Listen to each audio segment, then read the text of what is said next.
Back to school time means one thing right here at the Warriors. It is time to once again speak with Melissa Henson, Vice President of the Parents Television and Media Council. You should know by now, parentstv.org is the place to be. The PTC is a nonpartisan education organization advocating responsible entertainment. You can also visit the new PTC Watchdog blog. So I'm going to have all of this information, and the Twitter at the PTC will be in the body of this video. Kids and cell phones in schools. That is today's topic with Melissa. Do we allow? Do we want to start limiting phones? What are these digital distractions? What are parents saying? So let us jump right in with Melissa Henson. Welcome back, Melissa, to the Warriors. Thanks, Lynn. It's a pleasure to be here with you again. Of course. And I always, I can't believe some states have already started school, today being August 20th. And then here in New York, we start after Labor Day. But we got to talk about this phone issue because it's been, in my opinion, kind of a free-for-all in the last decade. We haven't had that much discussion about the kids, the devices in schools until fairly recently, I think would be a fair assessment.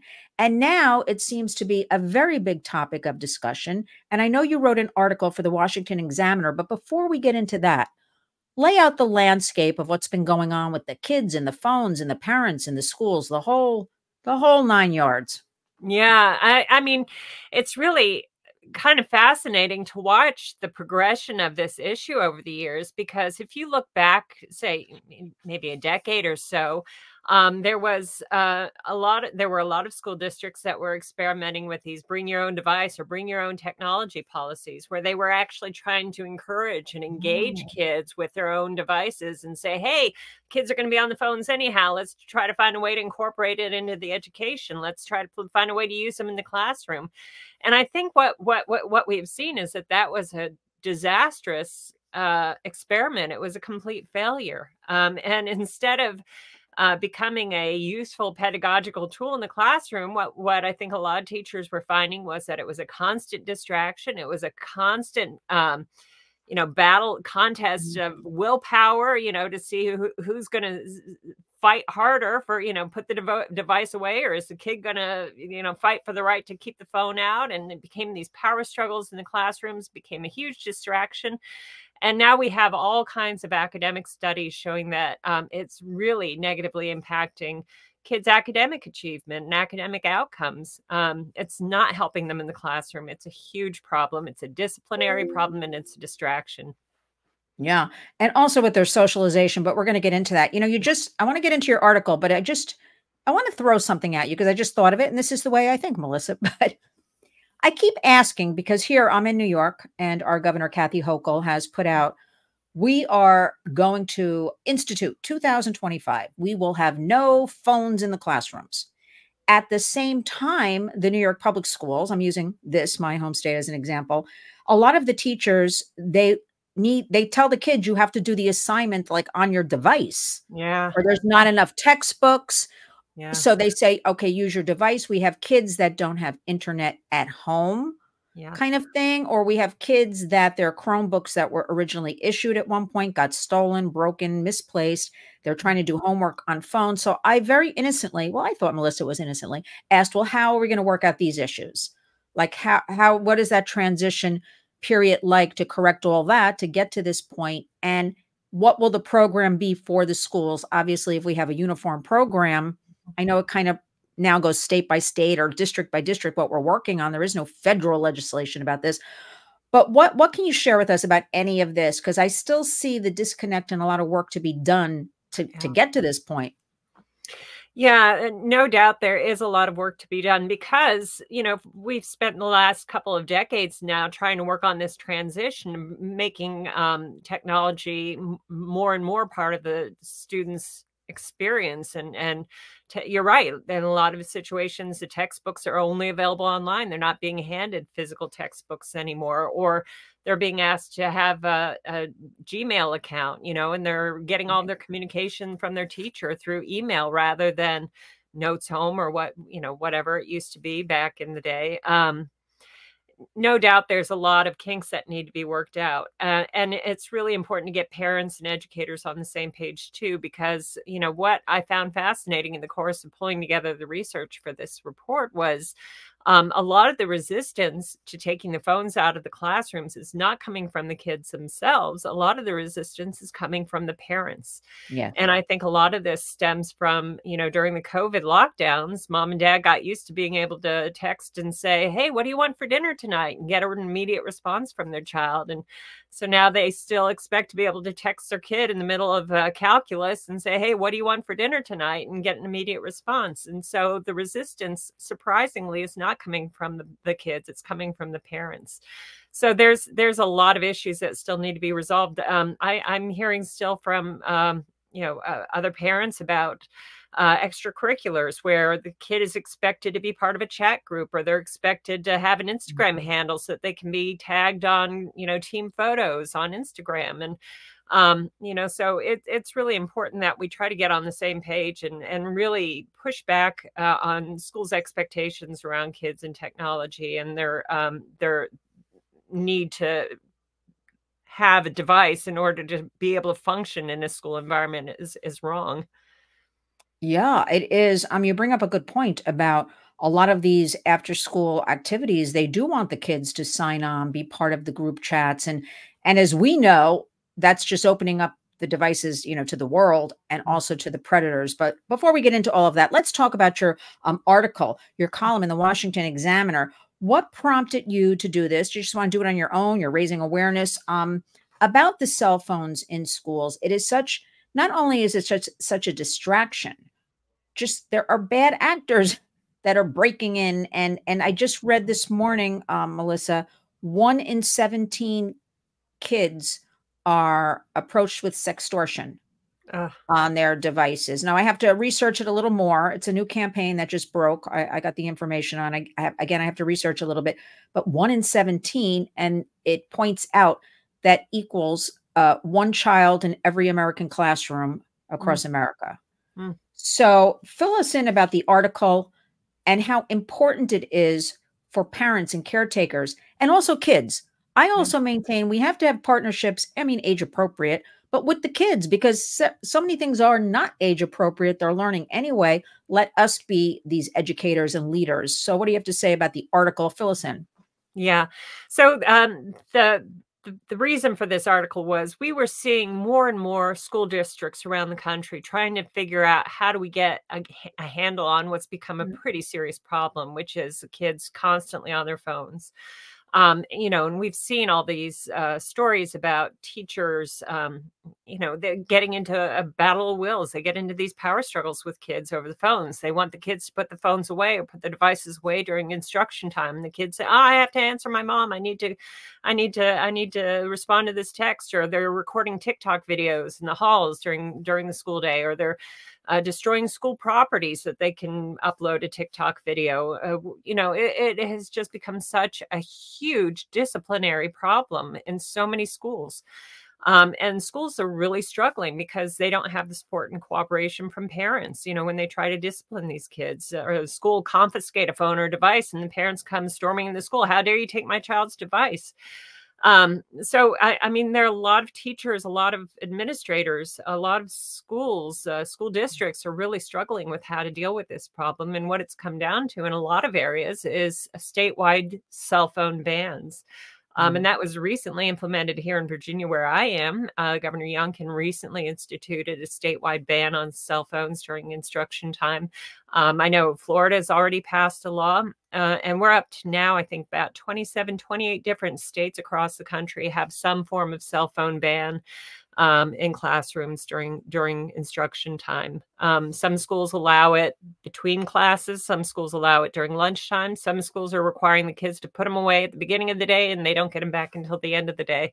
But whatever the policy, I think it's pretty clear that we have a real problem with problematic cell phone use, especially with young people, and all the problems that go along with that. The Senate just a couple weeks ago passed the Kids Online Safety Act, And the issues that were brought up in the course of the hearings for the Kids Online Safety Act, the sextortion, which you just mentioned, the online bullying, the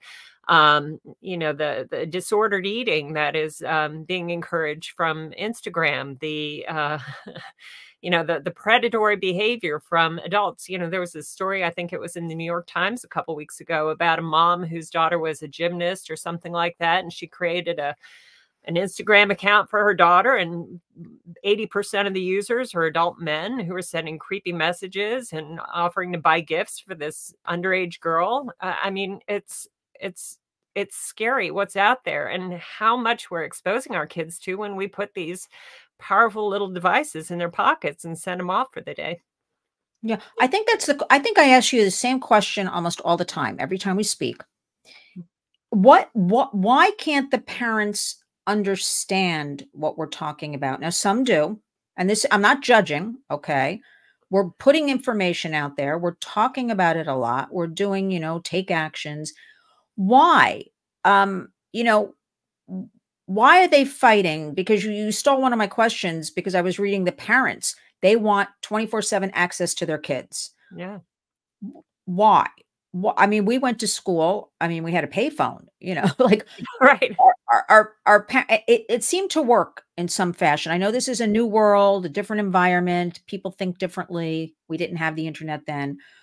But I never understand why people can't see the big picture of our children are in so much trouble, our Yeah. teens, our young people, that it is so on the ground. I don't know how to describe it. So bad. The pendulum must swing now the other way. We have to start rebuilding in this new environment. I don't know why they resist to so much. Do you have any ideas? Because if you Yeah. really think about all this, it's not that difficult, right? If you think Yeah. about it.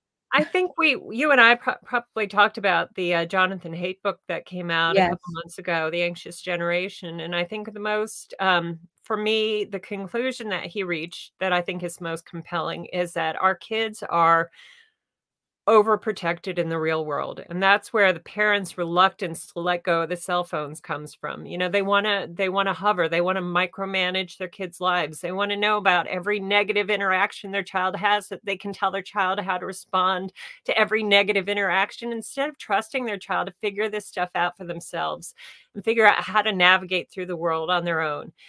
So it's the helicopter parenting phenomenon that, I need to be able to constantly know where my child is and be able to communicate with them constantly and check in. And, did your teacher say something that hurt your feelings? I need to know about that right away. So it's that reluctance to let go and let our kids figure this stuff out on their own.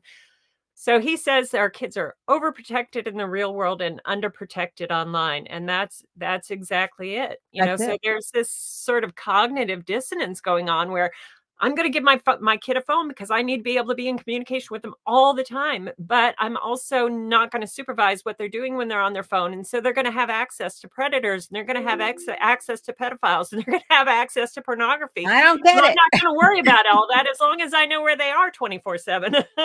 I don't know. Again, a parent can decide when they want to, give a device, but I feel a duty of care has to come with that you have your guardrails, you have your conversations, you have your PIN codes, whatever it takes. There's so many good resources to help with all of this, but I constantly come up with why that fight about, you can be in contact with your child all the time, but so can the predators. So that's what I'm always reminding people, and they're in shock.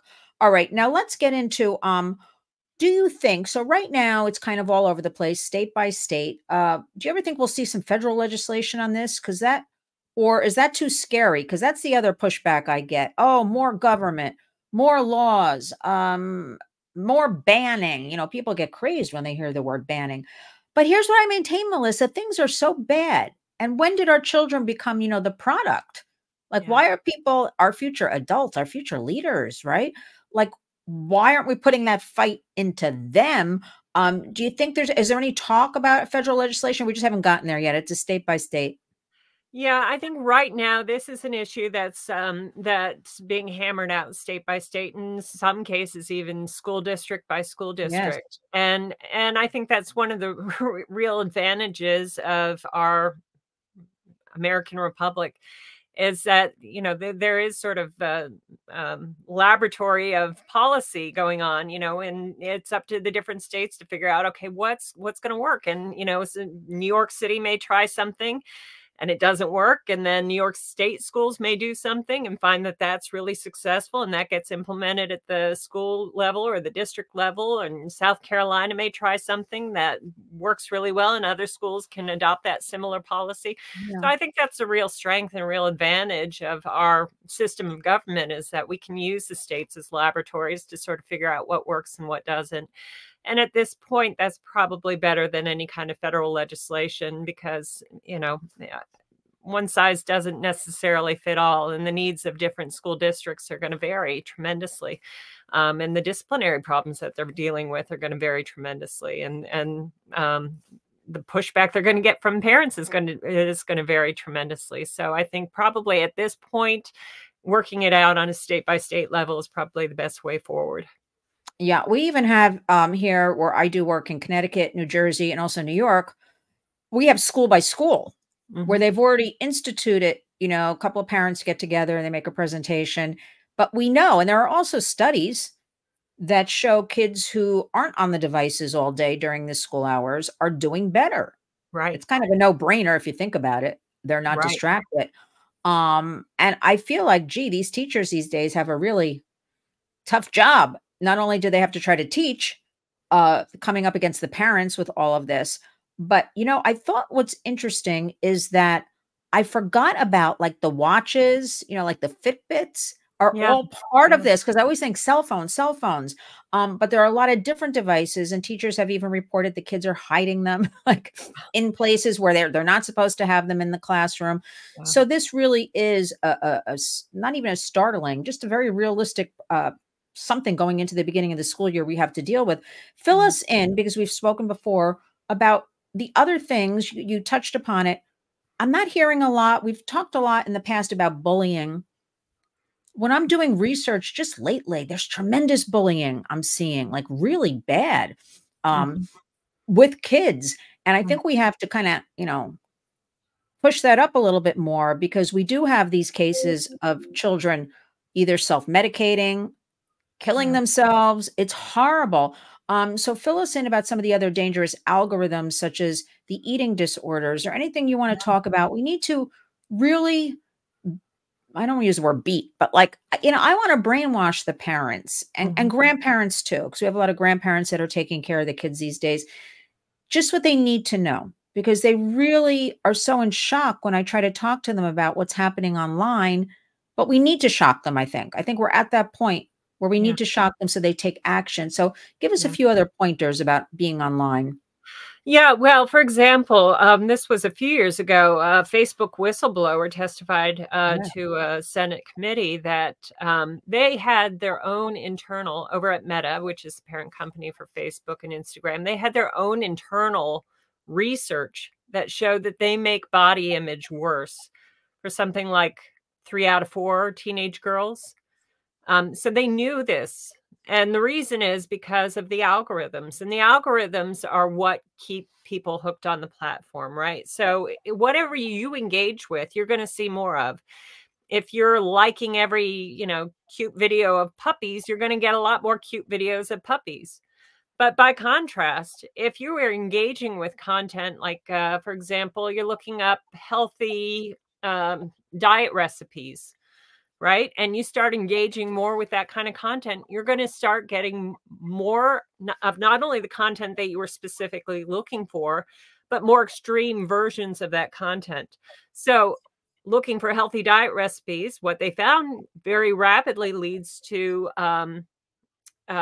you know, these like Instagram fitness things where they're measuring your thigh gap and encouraging disordered eating, or encouraging fasting, or encouraging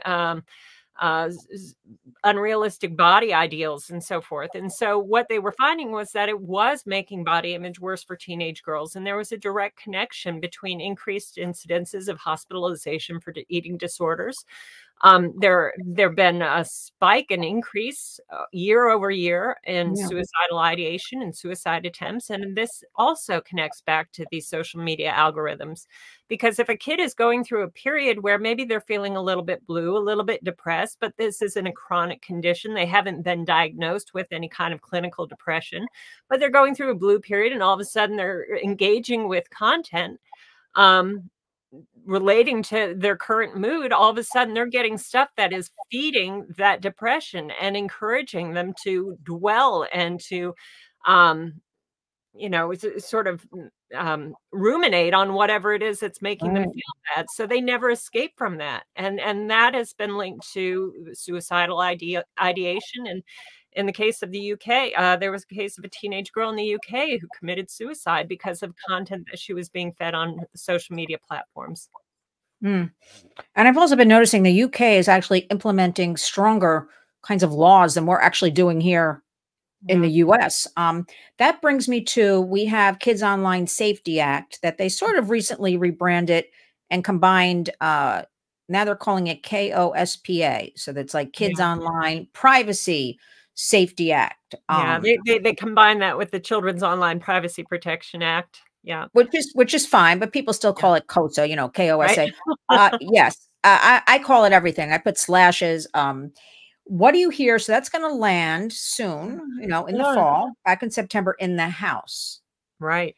Now, we have to be the educators about this, because you can't go online. This is the reality, because, big tech kind of rules the roost, and you won't find many complimentary things about anything like that. Right. What are you hearing about that? I know we have to urge everybody, again, I'll have it in the body of the video, how to contact, your representatives, how we have to keep on this. Although it was great, in the Senate, we still have work to do. The job is not done. What are you hearing about that? Yeah, in fact, today the news is not great, because I saw a number of stories just today saying it's basically dead in the water on the House side because of, the Facebook and these other social media companies are scaring them to death about free speech. About KOSA is going to trample on people's freedom of speech. It's going to trample on political expression. That's not what it's about at all. So it's really, really important for folks to reach out to the representatives in Congress and encourage them to pass this. It passed overwhelmingly in the Senate. I think there were only 3 no votes. Yes. But it was 90 some. It wasn't 91 to 3. 91 to 3. Yeah, I know my facts. Yeah. I'm like, who are those 3? I was like, who are those 3? Let me at them. Yeah. So, but the worry is that this is going to trample on political expression. But let's face it, the reality is a lot of our political expression is already being silenced on these platforms. But what it will do is make it harder for predators to reach our kids. What it will do is disable these addictive algorithms that are encouraging our kids to starve themselves to death or to commit suicide. What it will do is hold these tech companies accountable when kids are exposed to something harmful. It gives them a duty to care.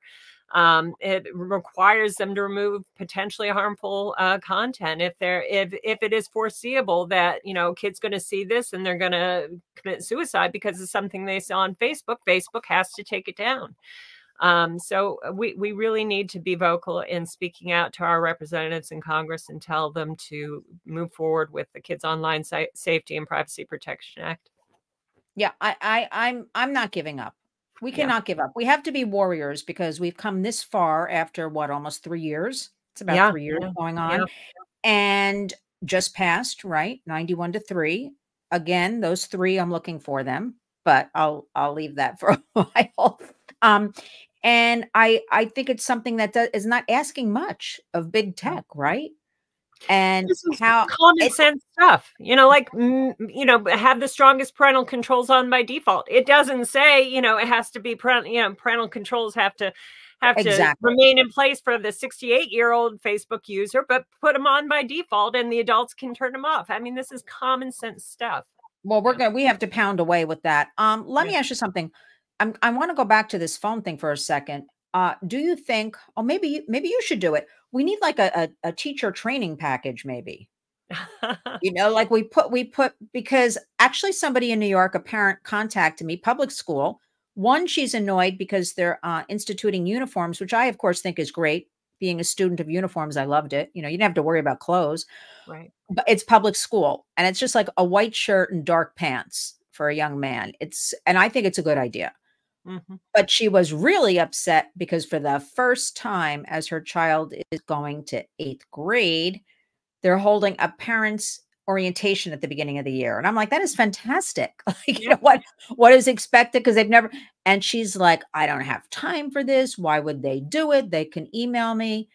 And that got me thinking, wow, we want to be in touch with our schools and Yeah. partners with our schools, and Yeah. especially in the big cities where it's really tough to make any kind of headway. I thought New York was actually doing some great stuff, like Yeah. instituting all of this. So the parents are the problems. We got to get at them and make them understand about all of this. What are you looking at with the Parents Television and Media Council? Any new initiatives? I kind of always like to pick your brain going into the fall when everybody gets busy, and then we're going to be in the holidays and everybody's busy. Anything special besides all of this, which is a lot with the phones, are a lot. Are you looking at that we should know Yeah. about? Well, a big focus for us, because as you know very well, we're heading into an election season. That means a lot of our elected representatives are going to be very distracted until November. And then after the election happens, we're going into a lame duck session. And then we have a new Congress sworn in January. And that means that we have to start all over again if we don't get the Kids Online Safety and Privacy Protection Act passed. So it's really, really critical that we put as much pressure on our elected representatives to get this done this year so that we don't have to start over again in January. So that's the most critical thing for us, I think, right now. But beyond that, we published this white paper on smartphones in the classroom. And we do have tips in there. If you want to encourage your school district to institute some kind of a smartphone ban or cell phone ban during the school day, we have a guide in there, step-by-step actions that you can take to help get something like that going in your community. And I think that's really, really critical.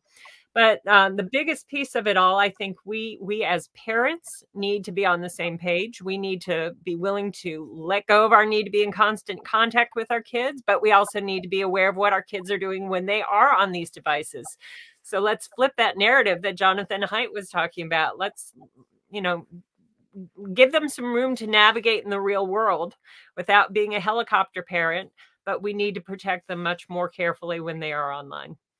Yeah, absolutely. I was going to say, give me some final words, but that was kind of it. But I want to share with you that I was reading something last week about Norway, and they let their children 3 hours a week.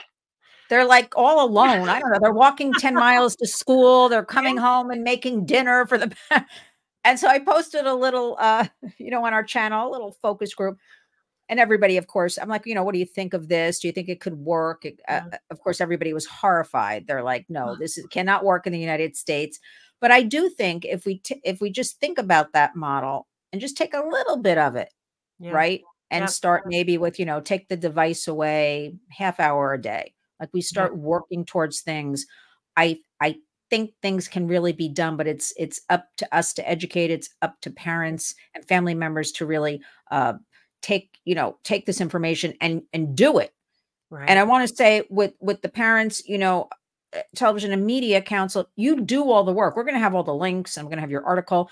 You do all the work for everybody. It is so easy for these warriors out there to just take this information, leverage it for good on their platforms, share it.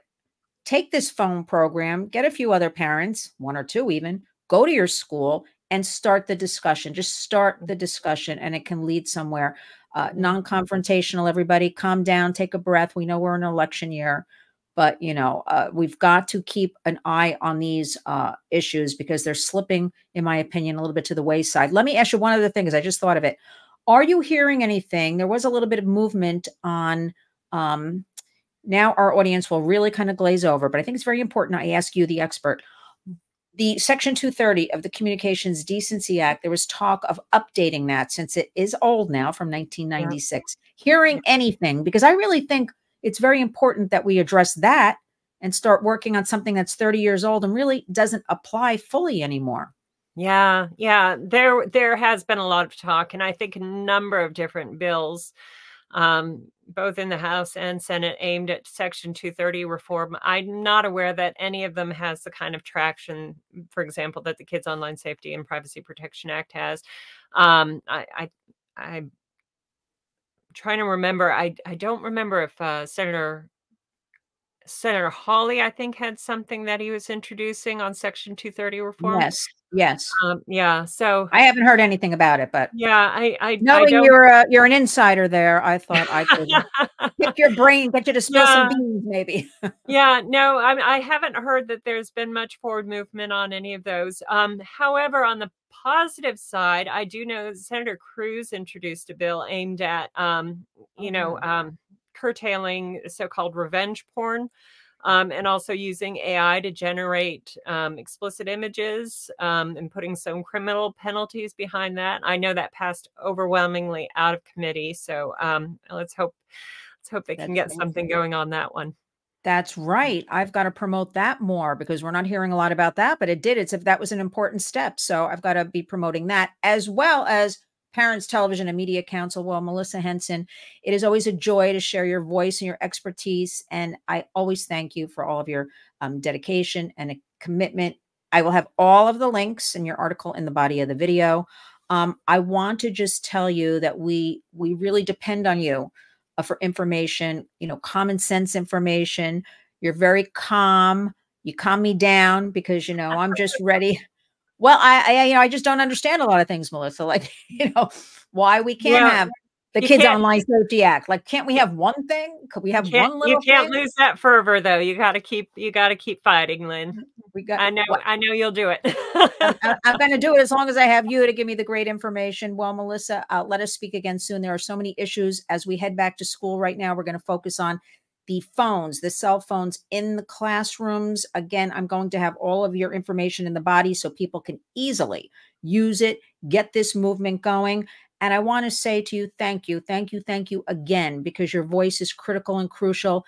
And you are our media warrior. Thank you. All right. Thank you. Thanks, Melissa.